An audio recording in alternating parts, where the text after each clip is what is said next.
All right, so today we're diving into Rumi, Oh, yeah. and it looks like you've got a pretty fascinating mix of material here. Yeah. I'm seeing excerpts from your notes, I'm seeing Mhm. chapters from a book, and even some scholarly analysis. So clearly you're interested in more than just Right. those like inspirational Rumi quotes everyone loves to share online. It's true. Rumi's words, they've really resonated, across cultures and centuries. Right. And that's what we're going to uncover in this deep dive, like why his work has touched so many people Yeah. and explore the depths of his teachings. Beyond those popular snippets, like really going beyond that surface level to get to that good stuff. Yeah, exactly. To really grasp his impact, though, I think we need to start with his life story. Yeah. He was born way back in 1207 in a place called Balkh, which is in present-day Afghanistan. And importantly, he was born into a family of scholars and Sufi mystics. Wow. His father, Baha al-Din Walad, was a well-respected theologian. Okay. So Rumi's upbringing was steeped in knowledge and spirituality. So it seemed like he was you know, destined to become a traditional Islamic scholar. Yeah, totally. On that path, it seemed. But then something happened. A Yes, turning point that changed everything. absolutely. What was it? A pivotal encounter Okay. in 1244 Okay. with Shams of Tabriz. Shams is Tabriz. Imagine this, a wandering dervish known for his charisma and unconventional approach to spirituality. Okay. Arrives in Konya where Rumi was teaching. I can already sense that this is a big deal. Yeah. What happened when these two met? Their connection was profound and immediate. Really? Rumi was so drawn to Shams's wisdom that he essentially put aside his formal scholarly duties Wow. to immerse himself in spiritual exploration. Wow. So he kind of just abandoned everything he had known before. Well, to a degree, he was still, teaching and involved, but Okay. his focus really shifted. I bet that caused quite a stir among his students and family. Oh, absolutely it was. I can only imagine the whispers and maybe even some resentment. Yeah, it was a source of wonder and tension for sure. Yeah. And then just a few years later, the story takes another dramatic turn. Uh-oh. Shams vanished. Wait, just disappeared. Disappeared. Do you know what happened to him? To this day, it remains a mystery. Wow. Some believe he left voluntarily, while others suspect foul play. Oh, wow. But what we know for sure is that this loss absolutely devastated Rumi. That's got to be just heartbreaking. I mean, Oh, yeah. you form this deep connection with someone and then they're just gone. Yeah. I've heard that this intense grief was what ignited Rumi's poetic outpouring. Yeah, that's the common understanding. Is that true? Yes. It's as if the pain and longing cracked open a wellspring of creativity within him. Wow. He began composing poems dedicated to Shams, Oh, wow. pouring his emotions into the Divani Shamsi Tabrizi. So this wasn't just poetry for the sake of art. It was deeply personal and connected to his spiritual journey. Exactly. And this is where we start to see the depth of Rumi's work. His poetry isn't just beautiful language, it's deeply rooted in Sufi mysticism. Right. But what makes Rumi so compelling is that his message transcends any one religion.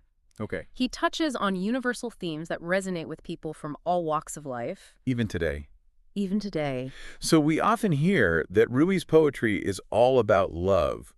But we're not talking about the typical romantic love songs on the radio, right? Not at all. This is something different. Rumi speaks of divine love, Divine love. a transformative force that connects us to something greater than ourselves, to the divine. Okay. It's a love that consumes you, changes you, pushes you to evolve. Wow. And he often uses the metaphor of a moth drawn to a flame to illustrate this. Okay. The moth risks everything, even its own destruction, in its pursuit of the light. It's powerful. That's how powerful Rumi saw this divine love. That's a powerful image. It makes Yeah. you think about, what you would sacrifice for something you truly yearn for. Yeah, what are you drawn to? Yeah, That's that flame for you. definitely. What other big ideas are woven through Rumi's work? Another central theme is the idea of unity and oneness. Okay. Rumi believed we are all interconnected, like drops in an endless ocean. Okay. There's no separation, just this shared essence connecting every being. We're all one. We're all one, and this ties into his inclusive message. Okay. Rumi welcomed people of all faiths and backgrounds. That message of unity feels especially relevant in today's world, which often seems so divided. Very much so. But I also sense a deep longing in Rumi's poetry. Yeah. A sense that we're all on a journey towards something. You're picking up on something very important. Okay. Rumi viewed life as a pilgrimage, a journey back to our divine source. Okay. He beautifully expresses this longing, this mix of sorrow and joy, along the path through the metaphor of the reed flute. Oh, the reed flute. Separated from the reed bed, yearning to return to its origin. It's interesting that he uses so many metaphors from nature. Yeah. The moth and the flame, the ocean, the reed flute. It's as if these natural images make these big spiritual ideas more tangible and relatable. Precisely. They offer us a way to grasp concepts that are often difficult to put into words. Right. And they tap into a shared human experience Yeah. of longing, connection, and the search for meaning. That's a good point. Huh. But here's another layer to Rumi's story. Okay. His teachings didn't end with him. They were formalized into a Sufi order by his son. That's right. You're talking about the Mevlevi order. Yes. The whirling dervishes. The whirling dervishes. It's incredible how Rumi's legacy continues to live on through this tradition. It really is. Can you tell us more about it? I'd love to.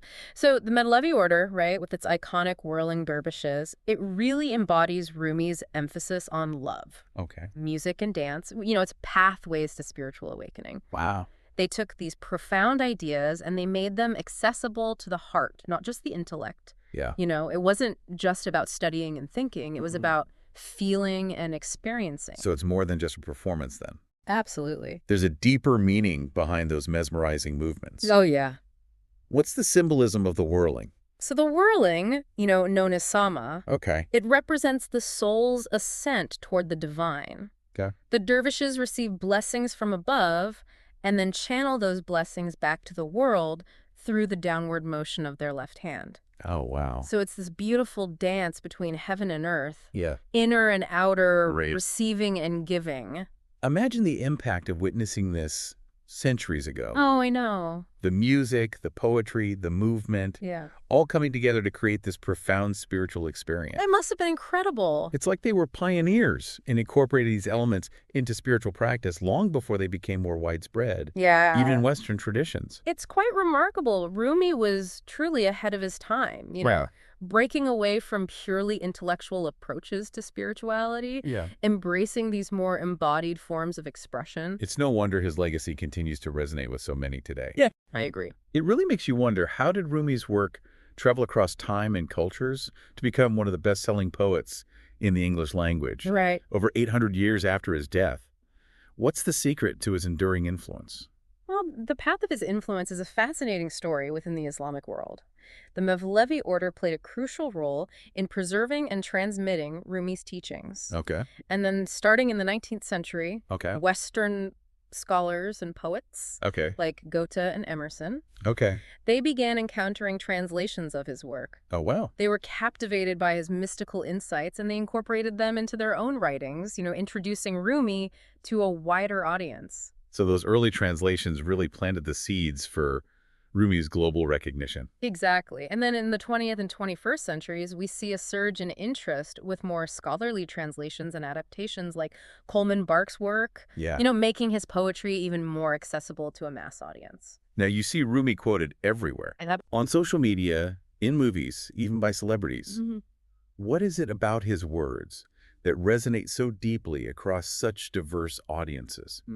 Why do you think he has this universal appeal? I believe it's his ability to connect with the human experience on such a fundamental level. Oh. His poetry, while deeply spiritual, speaks to those universal longings we all share. Like what? For love, connection, meaning, and a sense of belonging. And he expresses these complex emotions with such vivid imagery and evocative language. I know. It's like his words bypass the intellect and go straight to the heart. You're right. He paints these beautiful pictures with his words using metaphors like the moth and the flame, the reed flute, the ocean, all these images from nature that resonate across cultures and time periods. These metaphors make it easier to grasp these big, sometimes abstract spiritual ideas, don't they? They do, and they also create an emotional connection. Yeah. We can feel the yearning of the moth for the flame. Right. The longing of the reed flute separated from its source, the vastness and interconnectedness of the ocean. Right. You know, these metaphors offer us a way to understand our own experiences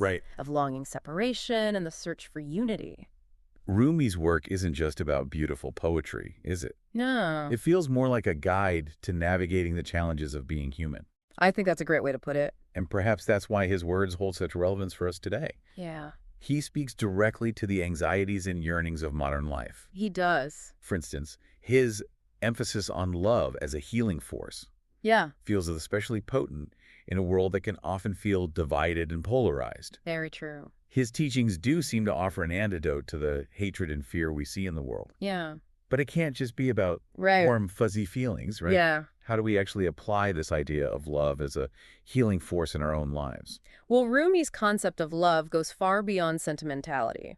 It requires a conscious shift in perspective. It requires us to see the divine spark in every being, even those we disagree with, and to approach them with compassion and understanding. So breaking down those barriers that we build between ourselves and others. Exactly. Choosing empathy over judgment. That's challenging, especially when we're bombarded with messages that promote fear division and us versus them thinking. Absolutely. But Rumi reminds us that we have a choice. Right. We can feed the flames of discord, or we can choose to embody love and understanding. And that inner work begins with cultivating love and compassion within ourselves. Yes. Which makes me think of another challenge many of us face today. Okay. Finding inner peace. Yeah. Amidst the constant noise and distractions of modern life. Sure, true. It's like we're always plugged in, always on, and rarely fully present. Right. Does Rumi offer any guidance on how to find stillness amidst the chaos? He does. Centuries before mindfulness practices became popular, Rumi was already advocating for the power of letting go, of surrender, of cultivating stillness. His poetry encourages us to turn inward, to find that quiet space within ourselves where peace resides, and to detach from the constant chatter of our minds and the need for external validation. So much of what he was saying aligns with those modern practices of being present and aware. I know, it's amazing. It's as if he was tapping into a timeless wisdom that's always been there, waiting to be rediscovered. Exactly. It's remarkable how these ancient teachings continue to find new life and relevance in our contemporary world. Yeah, and speaking of that, you mentioned how even celebrities and pop culture figures are quoting Rumi today. Right. So what is it about his work that gives him this universal appeal, this ability to break through cultural and temporal barriers? It goes back to what we were discussing earlier. Rumi's ability to connect with the core of the human experience is just extraordinary. Yeah. His poetry transcends any specific religious or cultural framework. Okay. And touches on those universal longings we all share for love, belonging, meaning, and a connection to something greater than ourselves. It's like he gives us a language to express those deeply personal, often intangible experiences. Yeah. The longing for connection, the pain of separation, the joy of unity. He does, and he does it with such vulnerability and authenticity. Right. His poetry isn't preachy or dogmatic. Right. It's raw, honest, filled with emotion. Yeah. He doesn't shy away from the shadows, the struggles, the doubts and uncertainties that are part of being human. And I think that's what makes him feel so relatable, even centuries later. Yeah. He's not some distant, untouchable figure. Right. He's someone who wrestled with the same questions we grapple with today. Someone who experienced the full range of human emotions, from, deep despair to ecstatic joy. And in that, he gives us permission to embrace the full spectrum of our own experiences. Yeah. He encourages us to face our shadows, Okay. acknowledge our imperfections, and find beauty in our brokenness. It's a very powerful message that it's okay not to have all the answers. Yeah. It's okay to feel lost, confused, or hurt. Yeah. These are all part of the journey. They are, and that's incredibly comforting in a world that often pressures us to present a perfect, curated version of ourselves. It's almost a sense of relief. Yeah. To be reminded that our imperfections and vulnerabilities are not something to be ashamed of. Right. They are part of what makes us human. Exactly. Perhaps that's the key to Rumi's enduring appeal. He reminds us that we are not alone in our struggles, that there is beauty to be found even in the midst of chaos. Yeah. And that love is a powerful force for healing. He reminds us that the journey itself is sacred. It's a message that transcends language, culture, and time. It speaks to something deep within the human soul, something that yearns for connection, meaning, and transcendence. And it's that very longing, that search, which ultimately unites us all. So as we wrap up this deep dive into Rumi's world, I have to ask, why does Rumi matter now more than ever? His message offers a balm for the soul in a world that often feels fractured and chaotic. He reminds us of the power of love to heal and unite, the importance of cultivating inner peace, and the need to live with intention and purpose. He offers us a path toward a more compassionate, connected, and meaningful way of being in the world. His work isn't just about pretty poetry. No. It's like a roadmap for living a more soulful life. And what I find so compelling is that he doesn't offer rigid doctrines. Right. Instead, he offers invitations. Invitations to open our hearts, to embrace our shadows, to recognize that divine spark within ourselves and every being around us. Invitations to dance with life, to embrace the journey and find beauty in the midst of imperfection. Invitations to let go, to surrender, and trust that we are exactly where we need to be. So I'll leave you with this question to ponder. Okay. What aspect of Rumi's teachings resonated most with you? Yeah. How can you integrate his wisdom into your own life today? What small step can you take right now to move toward a more loving, peaceful, and purposeful way of being? Keep that question close, let it simmer, and see what unfolds.